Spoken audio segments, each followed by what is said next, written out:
Yamanları yağışıdan kaça başladı.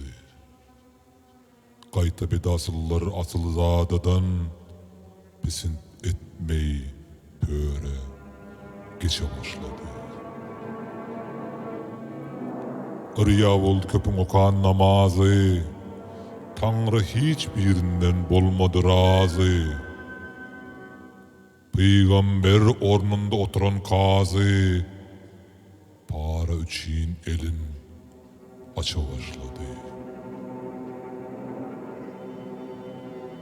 Şalarda kalmadı hükmü adalet, bir pul üçün müftü berer rivayet. Bil bu işler nişanayı kıyamet, zalimler bitova öte başladı.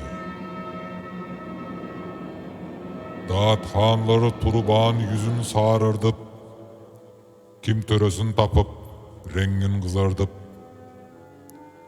zalimler mazluma sırtın kavardıp, kamçısından kanlar saça başladı. Müştehit sözüne amal olmadı, münafıklar yaradanı bilmedi. Sopular pirinden tağlim almadı, dünya üçün dinden geçe başladı. Bir para sopular sopumen diyer,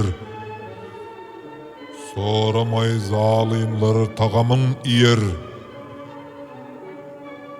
Bizni yaxşı kişi diyenler diyer, her işikte halka bura başladı. Qarra aylandı biz gören yaşlar, ayağa dolandı biz gören başlar. Bimahal yük bağlap indi kardeşler, ahiret azmını göçe başladı.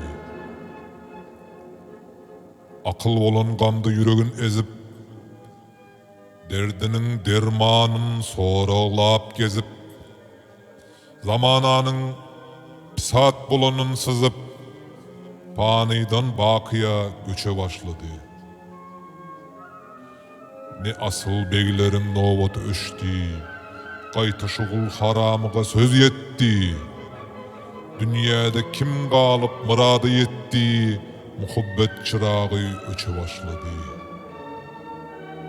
Kazı olan bir cevapta durmadı, giyce mehnet tartıp kitap görmedi. Şeriat uğrunda doğru görmedi, nefs üçün imansız öte başladı. Maltımulu Aydar barha yol tanı, 5 gün sinemağa iyi verdi seni. Senden burun öten cananları kanı, her kim novatında öte başladı.